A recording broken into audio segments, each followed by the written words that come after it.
Thanks to Arenvold's selfless efforts, we may now be confident that we understand the function of the towers.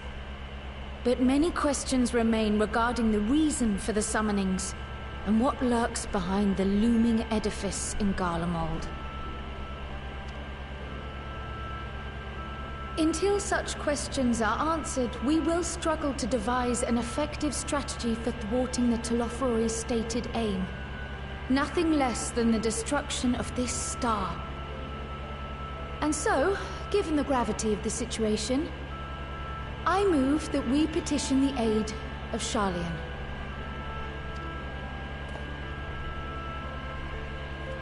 It is possible the ancient knowledge preserved within our archives may hide a clue to our enemy's methods. But given Sharlayan's established policy of non-intervention, our former colleagues are not like to aid us in its discovery.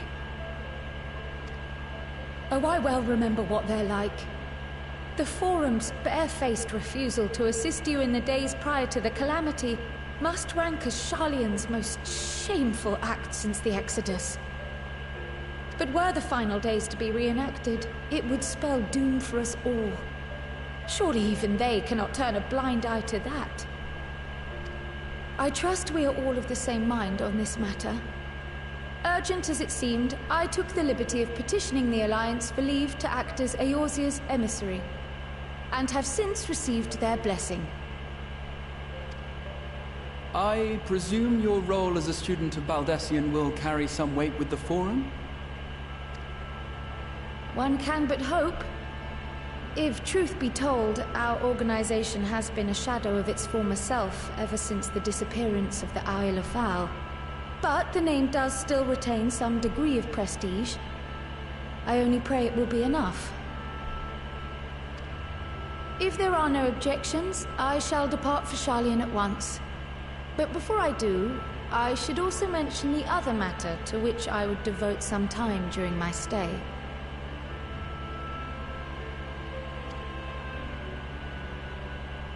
After hearing what transpired in the first, I began to question the true nature of Hydaelyn's blessing, a topic I have discussed at some length with Y'shtola. We were wondering, when was the last time Hydaelyn spoke to you directly?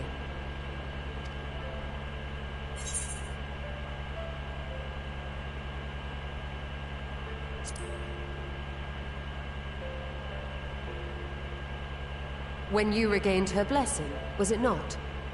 But never since. Not in all your time in the first, when you faced the Unsundered, the very heart of Zodiark. History shows us that Hydaelyn is able to awaken the echo in her chosen, convey her will directly, and grant the blessing of light. To our knowledge, however, she has not sought to intervene in man's affairs for some considerable time. Might not the explanation for that lie with her choice of champion? Mayhap she is content to trust in his judgment. Mayhap she is. But following my initial discussion with Kryl, I made inquiries of my own. And as far as I am able to tell, Hydaelyn has not made her will known to anyone. During my time in the First, the Oracle of Light spoke to me through Reem. But that was not the will of Hydaelyn. It was Minfilia herself. Indeed. And while she and Hydaelyn were inextricably linked, Minfilia yet acted of her own volition. A messenger, yes, but one who spoke with her own voice. I wonder, could Hydaelyn's silence suggest the presence of some disruptive force, perhaps? Some obstacle to communication?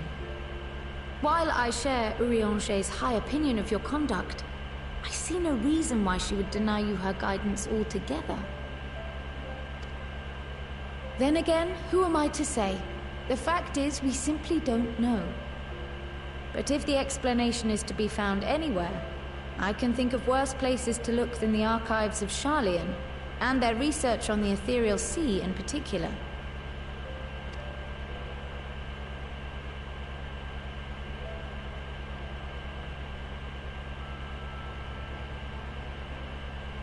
Resolved though I am to go, believe me when I say that I take no pleasure in the thought of leaving you a member short. Now, of all times. Estinian, we stand on the eve of a struggle that will decide the fate of this star. One in which we Scions may play a telling part, yet we are but few in number. And so I must ask you again, will you join us?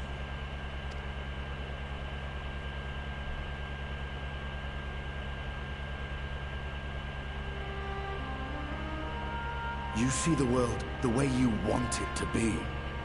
I see the world the way it is. You are idealistic to a fault. But I know you would never turn your back on those in need. Never close your eyes to their suffering. And somehow, your deeds lend truth to your words, giving the lie to my doubts in so doing. I have seen others draw strength from your belief.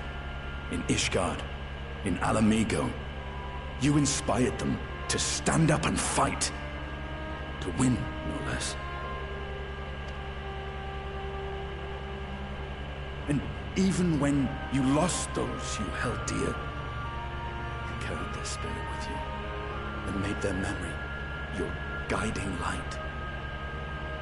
The burden of so many hopes and dreams would be too heavy for most to bear.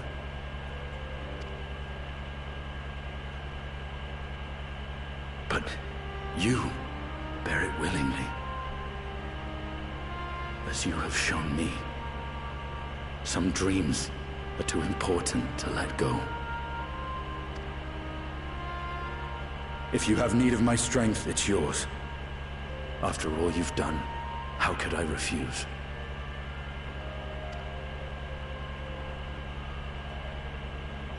Thank you, Estinian.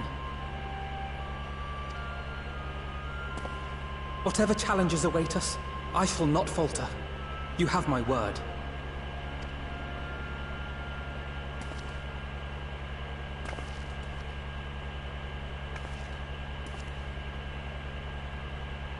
And now, I may bid you farewell. Safe in the knowledge that all is as it should be. In this little corner of the world, at least.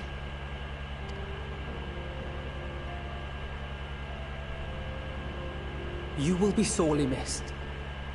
Tread warily in Sharlayan, and do try not to let the Forum embroil you in their politics. A forlorn hope, I know, given the individuals involved. I shall do my very best. Farewell.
Well, does this one meet with your approval?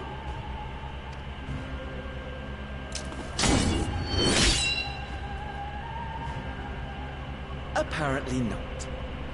Or could it be that you're still upset about the dragons?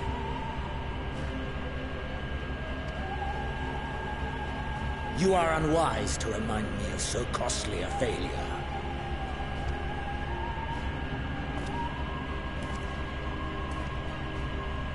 It will not affect our plans, I trust. Oh, hardly at all. Though, Admittedly, the chances of us being able to procure any more Mericidian dragons are rather slimmer following Tiamat's reappearance.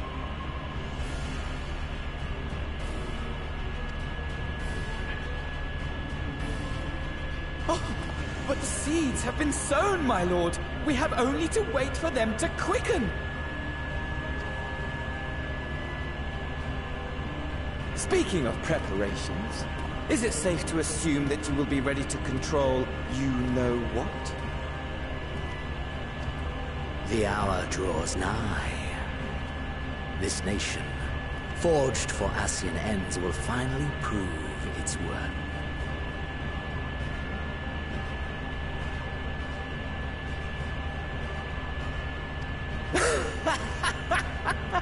A mighty empire, now no more than an instrument of this star's destruction. What a pleasure it will be to put it to use. Which brings me back to our earlier topic. My lord, while I appreciate that it is not an easy decision, it really is past time you chose your weapon.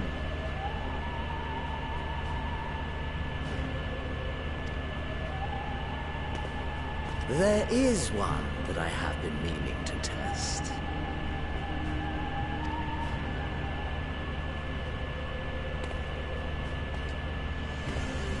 Well, well, not quite what I was expecting, though I will say, it does seem rather apt.